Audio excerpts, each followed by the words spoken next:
अस्सलाम वालेकुम व्यूअर्स, कैसे हैं जी आप सब लोग। एजुकेशन फॉर ऑल में आप सबको खुश आमदीद। आज का जी हमारा टॉपिक है एंडोप्लाज्मिक रेटिकुलम, जिसे वेयर हाउस और मैन्युफैक्चरिंग यूनिट भी कहते हैं। सबसे पहले हम इसकी हिस्ट्री देखते हैं। Discovered in 1902 by the Italian scientist Emilio Veratti. 1902 में इटालियन साइंटिस्ट ने इसे डिस्कवर्ड किया था। किसने जी? एमिलियन वुराटी ने। He was student of Golgi and used Golgi staining procedure and found a new सब सेलुलर स्ट्रक्चर। इमेलो वुराटी गॉल्जी का स्टूडेंट था। उसने गॉल्जी स्टेनिंग प्रोसीजर को इस्तेमाल करते हुए न्यू सब सेलुलर स्ट्रक्चर को दरियाफ्त किया। Despite of his careful observation, he was not able to convince the scientist community. लेकिन वो साइंटिस्ट कम्युनिटी को रजामंद नहीं कर पाया that such an organelle exist, के ये ऑर्गेनली भी मौजूद है। Therefore his work was disregarded and put away. इस वजह से इसके काम को नहीं माना गया। While research on the Golgi apparatus, other organelle went dashing forward endoplasmic reticulum left behind. लेकिन जब गॉल्जी बॉडी या गॉल्जी apparatus पर काम किया गया तो उसके बाद एंडोप्लाज्मिक रेटिकुलम भी मौजूद थे। In retrospect it is difficult to explain how in an era of excitement and interest in subcellular structure this organelle was slow to be acknowledged. उसके बाद इसकी रीडिस्कवरी हुई, क्योंकि पहले उन्होंने जो काम किया था वैरायटी ने उसे नहीं माना गया। उसके बाद इसकी रीडिस्कवरी हुई। Technological advancement enabled for the rediscovery of endoplasmic reticulum.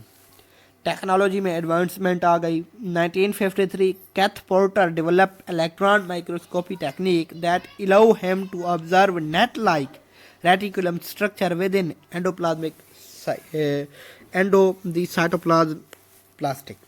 1953 में कैथ पोर्टर ने इलेक्ट्रॉन माइक्रोस्कोपी टेक्निक डेवलप की, जिसमें उसने ऑब्जर्व किया नेट लाइक रेटिकुलम स्ट्रक्चर्स को साइटोप्लाज्म के अंदर, हेंस नेम्ड एंडोप्लाज्मिक रेटिकुलम, और इन्हें एंडोप्लाज्मिक रेटिकुलम का नाम दिया गया।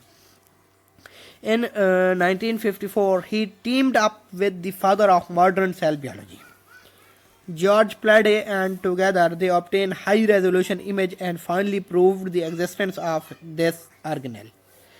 Over 50 years after its rediscovery, endoplasmic reticulum stepped into the limelight and was accepted as a bona fide organelle, attracting much curiosity and becoming the object of many investigation. Discoverers इसके जी कौन है? सबसे पहले ML वुराटी ने इस पर काम किया, उसके बाद कैथ पोर्टर ने, और फाइनली जॉर्ज प्लाइडे ने इसे डिस्कवर किया। लोकेशन जी, इसकी लोकेशन क्या है?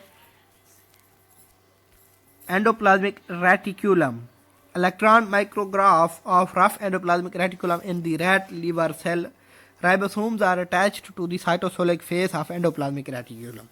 Rat liver cell electron micrograph पर देखा गया तो राइबोसोम्स देखे गए साइटोसोलिक फेस पर एंडोप्लाज्मिक मेम्ब्रेन के।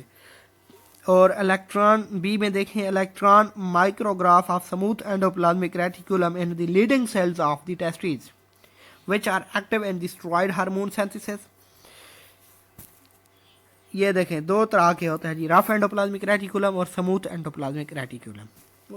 Endoplasmic reticulum make and package protein and lipids, ये प्रोटीन्स को बनाते हैं और इनकी पैकेजिंग करते हैं प्रोटीन्स और लिपिड की। Much like an assemble line, ये असेंबली की तरह लाइंड होते हैं। फाउंड इन यूकैरियोटिक ऑर्गेनिजम्स, ये सिर्फ और सिर्फ यूकैरियोटिक ऑर्गेनिजम्स में पाए जाते हैं।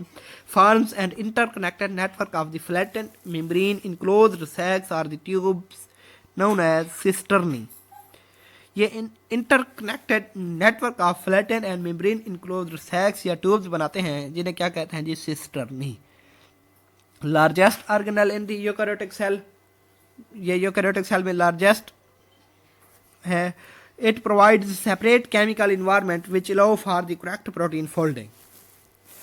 ये आप इसकी डायग्राम भी देख सकते हैं जी।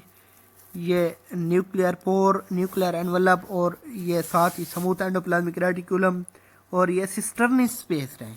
सिस्टर्नी आप ये देखें इधर, सिस्टर्नी ये क्या है जी? Interconnected network of the flattened membrane enclosed sacs हैं। और ये है रफ एंडोप्लाज्मिक रेटिकुलम। इसकी दो टाइप्स हैं, रफ एंडोप्लाज्मिक रेटिकुलम और smooth endoplasmic reticulum. Rough endoplasmic reticulum चूँकि इसके साथ राइबोसोम्स अटैच होते हैं इसीलिए इसे रफ एंडोप्लाज्मिक रेटिकुलम कहते हैं, और स्मूथ एंडोप्लाज्मिक रेटिकुलम के साथ राइबोसोम्स अटैच नहीं होते। Function of endoplasmic reticulum: translocation of proteins such as the secretory protein across the endoplasmic reticulum. ये translocation of protein करते हैं। Integration of the proteins into the plasma membrane, ये proteins की integration कराते हैं plasma membrane में। Folding and the modification of the proteins in the endoplasmic reticulum lumen में। Folding और मॉडिफिकेशन ऑफ प्रोटीन कराते हैं कहाँ पे जी, एंडोप्लाज्मिक रेटिकुलम ल्यूमन में। Synthesis of the phospholipids and the steroids on the cytosolic side of the endoplasmic membrane. Storage of the calcium ion in the lumen, lumen में calcium ion की storage करते हैं and they are regulated release into the cytosol, और cytosol में इसको release करते हैं। Carbohydrate metabolism भी यहाँ पे होता है। ल्यूमन क्या होती है जी, ये एक कैविटी होती है, ठीक है जी, कोई स्पेस होती है इसमें। How the study is done: a major contribution to the study of endoplasmic reticulum came with a protocol published by Plade outlining a method to isolate the endoplasmic reticulum derived microsomes. Microsomes represent the small authentic variant of the endoplasmic reticulum, still capable of protein translocation, glycosylation, calcium dipositive ion uptake and release. Studied with the ribosomes, rough microsomes. Ribosomes are always found on outer surface. Ribosomes हमेशा outer surface पर होते हैं. So the interior of the microsome is biochemically equivalent to the luminal space of the endoplasmic reticulum. If messenger RNA encoding a secreted protein translated on the free ribosomes, protein produced was larger than the normal secreted protein. वो कहता है कि अगर messenger RNA encoding a secreted protein translated on the free ribosomes, अगर messenger RNA free ribosomes पर हों तो protein ज़्यादा पैदा होंगी। However when microsomes were added, now the translated proteins cleaved to correct site. ये आप देखें जी, rough endoplasmic reticulum, endoplasmic reticulum की बैरूनी सतह पर राइबोसोम्स अटैच्ड हैं इसीलिए इसे रफ एंडोप्लाज्मिक रेटिकुलम कहते हैं, और स्मूथ पे देखें कोई राइबोसोम्स अटैच्ड नहीं है इसीलिए इसे स्मूथ एंडोप्लाज्मिक रेटिकुलम कहते हैं। होमोजिनाइजेशन इसकी होती है, इनको मिक्सअप किया जाता है rough and smooth endoplasmic microsomes को, और उसमें डाला जाता है जी, ट्यूब में डाला जाता है इनको। Tube with the gradient of increasing sucrose concentration, जिसमें सक्रोज कंसंट्रेशन ग्रेडियंट होता है, और इनको सेंट्रीफ्यूगेशन कराया जाता है, इनको घुमाया जाता है, ठीक है जी, on the base of density gradient पे। तो आप देखें ये स्मूथ एंडोप्लाज्मिक रेटिकुलम जो है वो पानी के ऊपर तैर रही हैं क्योंकि इनकी लो डेंसिटी है, और ये flat at the sucrose, low sucrose concentration, low sucrose concentration पर ये फ्लैटिंग कर रहे हैं, ऊपर तैर रहे हैं। और नीचे देखें जी, rough endoplasmic reticulum, rough microsomes have a high density and stop sedimentary and flat at high sucrose concentration. Smooth endoplasmic reticulum, it is highly curved and tubular, ये कर्व्ड होता है और ट्यूब लाइक होता है। It forms an interconnecting system of pipelines which forms a network throughout the cytoplasm.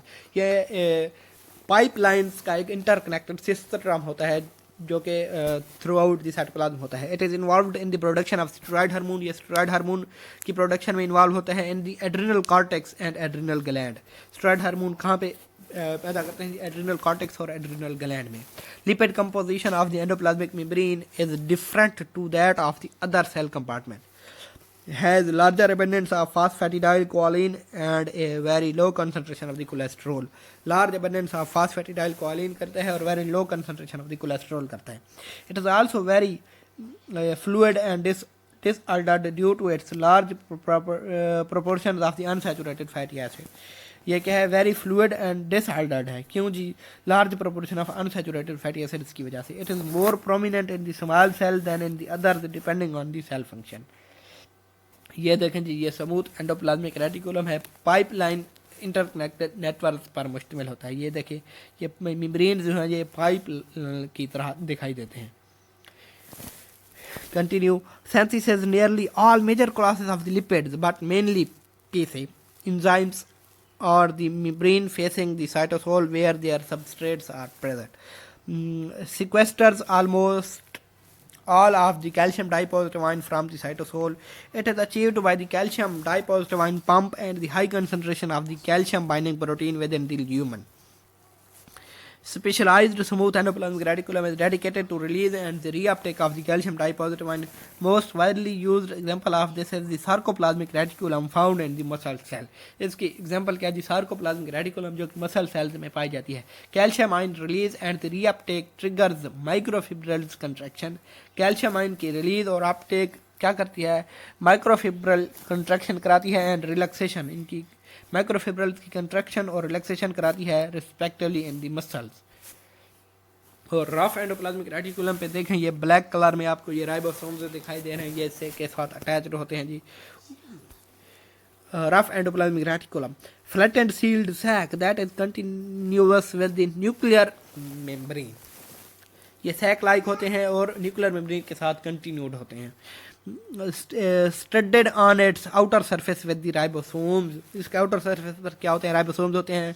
Found throughout the cell but the density is higher near the nucleus and the Golgi apparatus.